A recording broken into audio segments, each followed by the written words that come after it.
You don't want to be a nice guy. You want to be a good man. Kind of sounds the same, but we all know the difference. A lot of you might want to be the smartest guy in the room or the strongest. What about the most virtuous man in the room? To do that, you need to be a saint, or at least saintly, to have heroic virtue. It's pretty hard in the modern world. Here are 4 principles to try to do it anyway. I'll also give you small action steps that you can pause the video and actually do. Number 1, do real things by having a hobby. Saintly men are men of action. They do things, and when you talk to them, they talk about real things. Think about the saints. They're patrons of all different things. Broad interests and activities. Journalism, law, fishing, India, motorcycles, anything you can think of, there's probably a patron saint for it. But most guys today, if they were a saint, they would be the patron of TikTok or Fortnite. Except those things are too problematic to have a saint for them. Shallow, you want to do things that are more real. But there's a spectrum to this realness. Watching a movie is not as real as, say, reading a book or writing that movie. Reading and writing is great, but those are still in your imagination. It would be even more real to go and film that movie, right? That's problem solving out in the real world with real people, objects, places that you have to manage and won't go according to plan. But even that's a movie that's representing something else. The realist thing for this example would be to actually do the heroic things that you see in that movie. Those things that inspire you to want to be like that guy. The most real thing is to actually be that guy. So get off of those fakest level things and move to real things. Here are 7 examples of realist level hobbies. 1, hunting and fishing.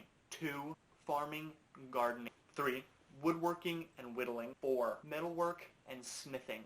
5, weaving and textile work. 6, hiking and camping. 7, cooking and baking. You can pause the video right now and follow the action steps on the screen. Personally, I'm going to try to do all these hobbies, or at least start them in 2023, which might mean videos down the line. Don't wait for me. Be a man of action. You're smart enough, figure it out on your own, and do the research. Number 2, be consistent with the rule of life. Saints are not boring, but they are consistent. How does a saintly man spend his time? We got rid of useless things like Instagram and TikTok, but there are some things that you just can't get rid of. Modern men are busy. It doesn't feel very masculine or spiritual to be this kind of a slave to your schedule. But you probably can't change your schedule right away either. Since you can't escape the schedule, submit to it intentionally, make it spiritual through a level of obedience. Saints were often in religious orders or even founded them, right? And so they had a rule of life. That's what we're going to do. We're going to take your work or school or whatever responsibilities you already have and put it into a rule of life. And then going to live that out obediently, just like a saint would. This is going to be simple because life is complicated, right? You can't make every day a perfect day, but you can try. It's the basic absolute category. Sleeping, eating, and prayer, so you don't die physically and you don't die spiritually. And then those responsibilities that we were talking about, call that work in whatever form. And then the last thing you put in your schedule is the hobbies that we just talked about. So that's 5 simple categories. Missiles like these have ribbons in them with their 5 colors. So I color-coded mine into the 5 categories. Black is sleep, red is prayer, white is eating, purple is hobbies, and green is work. This is what my schedule looks like, or at least what I wrote this week as my ideal. I don't know if I've ever actually had a day that looked exactly like that, but I'm going to start getting closer. I block out 8 hours for work. That's a normal day. A hobby doesn't always have to be one of those 7 most real things.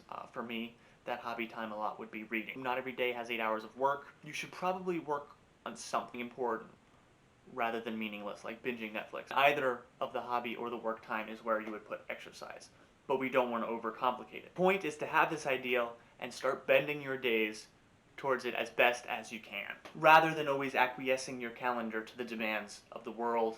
Make the world bend to you. Pause the video again, follow these steps to make your own schedule. A rule of life will give you consistency. And that's really what success is, right?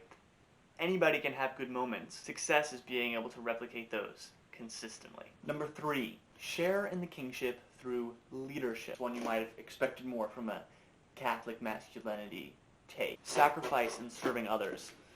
There's actually a word for this that the secular world has tried to co-opt. Leadership. Saints are imitating Christ, and Christ is literally the king of the universe. This has got to come after the rule of life step, because only once you know the rules and how to follow them, only then can you be the leader making the rules. Leadership obviously involves sacrifice for the sake of others, doing the hard things. The saints do the bold things, but how do you find those bold things? Well, I've got 3 ideas. First, be proactive. It's also the first of the habits for highly effective people. Don't be one of those guys who complains all the time. Exercise a little bit of creativity and find your little slice of influence over that thing you're complaining about. And then within that influence, make it better. In the 7 habits, it's a corporate world example, but if you could imagine perhaps a really uptight professor, you don't control him, but you control yourself. You can work really hard, master the class material, then you can help the other students who are struggling. You can ask really intelligent questions and gain this professor's respect to the point where you can maybe even offer suggestions on how to make the class a little more reasonable. He may listen, he may not, but either way, you've become a bolder leader. Second, get skin in the game. Being proactive is great, but sometimes we lack motivation to start anything, or even if we have some sort of flash of motivation, we can't take advantage of it because we don't know what to focus on. Those problems are caused because we don't care enough. In the modern world, it's cool to be cynical and to not care.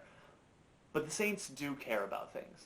Not caring like this is the opposite of being proactive, because you're convincing yourself that nothing you do matters, and it's a coping mechanism because you can't be disappointed or let down if you never cared in the first place. But the saints do care, and they're cool precisely because they take action on those things that they care about. How can you make yourself care if you currently don't? A, get over that fear of being vulnerable and being disappointed. B, practice by acting like you care, and eventually your inside feelings will come to match that. Third, slay resistance. There's some force, the sloth of human nature, broken psychology, or the devil himself, some force that stops us from doing things we know we should do. Things that you think about over and over again, but you don't take the action. Very obvious you're just not doing it. You gotta do it. If you were giving advice to a friend in the same situation, it would be a no-brainer, but you, in your own situation, still don't do it. This is one of the hardest things. Why it's also one of the most important is to take action on those highest return activities. The more you do it, the easier it's going to get. By the way, for a lot of young guys, this is as simple as just asking out a girl instead of thinking about how great she is all the time. Here's another point where you'll pause the video for practical steps. These action steps can only go so far, but if you've taken them, now you can consider yourself fully thought through. Right? You've thought it all through, so the only step left is to take action on it. Number 4, spiritual combat through prayer. Here, we've come to the highest level, the summit of all the steps combined. It's the best thing you can do to be a saintly man in modern times. And it combines all the other steps. It's the realest thing you can do. Talk to being and creation himself. Doing it consistently will be the most beneficial action you can take consistently, and it's the foundation in any good rule of life. It is leadership, and it serves others because prayer literally does affect the world through grace. I really wish I could give better advice on this, but I still have a lot to learn about prayer myself. Recently, I've liked the idea of just throwing yourself against the wall of prayer over and over again, even when it's hard. Actually, especially when it's hard.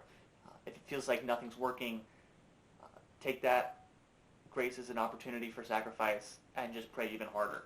Hebrews 12:1, run with perseverance the race marked out for us. Inspired by that quote, I've got 6 types of prayer that I'll list in no particular order, aside from 2 categories, kind of a sprint race and an endurance run. The 2 times of race, short prayers and long prayers. First, the short prayers. So, there's little things you can do before you start things. At the beginning of the divine office that priests pray, they say, God, incline unto my aid, O Lord, make haste to help me. You can say that before any prayer, or just by itself. It's a great thing to start off any set of prayer. Chesterton that has a line, sure, you can pray the prayer, you can say grace before meals, but why not before reading, before writing, before everything you do? Say grace before anything, because it's all gifts. Quick rosaries. I used to try to fit in rosaries between classes my freshman year of college. I'm a little slow, but you can definitely, if you need to or you want to, fit in a rosary in less than 15 minutes. If you've got even less time than that, the Divine Mercy Chaplet, which also follows the same decade kind of format. And then there's random silence. For me, this is just not listening to music in the car, not listening to anything, just trying to be silent. It's also a good practice to do anytime. Distract yourself with the internet through your cell phone. Just be quiet instead and wallow in that silence for the sake of the Lord. The longer practices of prayer, first you have the Mass. It's literally obliged by the third commandment and the precepts of the church. It is the best prayer by any stretch of the definition for prayer. It's the holy sacrifice. There's not much more to say about the Mass, but I also will definitely say more about the Mass in the future. Full rosaries. I'm talking not 5 mysteries, but 15. The whole gamut of joyful incarnation, sorrowful sacrifice and death on the cross, and the glorious resurrection. Mary is extremely powerful, especially for men and our fight against the devil and modernism and all of these things. And if you can devote the time to do 3 rosaries, what we think of as 3 rosaries, but it's really just the full rosary, that's an extremely powerful practice. And then last, long practice, I'll say, spiritual/theology content studying. On the more prayerful side, there's meditation, where it's mostly prayer and a little bit of reading. You'll read a couple lines, and then have to stop and think about, this is what I just read, maybe I knew that intellectually, but I'd never really hit emotionally like that before. And then there's mostly studying and information, and not a lot of stopping and praying. Books, a lot, that's the best source. There's also Catholic podcasts, Catholic blogs, Catholic YouTube channels. Obviously, they're not going to be as good as books, but getting those facts into your head as much as possible are going to pay off when you develop a certain Catholic imagination and you see everything in the light of truth. Here's where you can pause the video and have your last set of actionable steps. Hopefully you paused and you did the things. If you're watching still, you probably did. Well done. It'll make your life better. Specifically for the hobbies, principle number 1, I made a aesthetic looking PDF of how to start those hobbies, a resource, a prayer, and a patron saint. You can get that by sending an email to the email in the description of this video. Crusade for Manliness is all about helping young Catholic men to live the best life they can. And if you want to support that mission, you can support on Locals, which is like Patreon, but probably less modernist if I understand it correctly. But the link is also in the description. Practice the virtues with speed, promptitude, and ease, and before you know it, you will become a saintly man in 2023.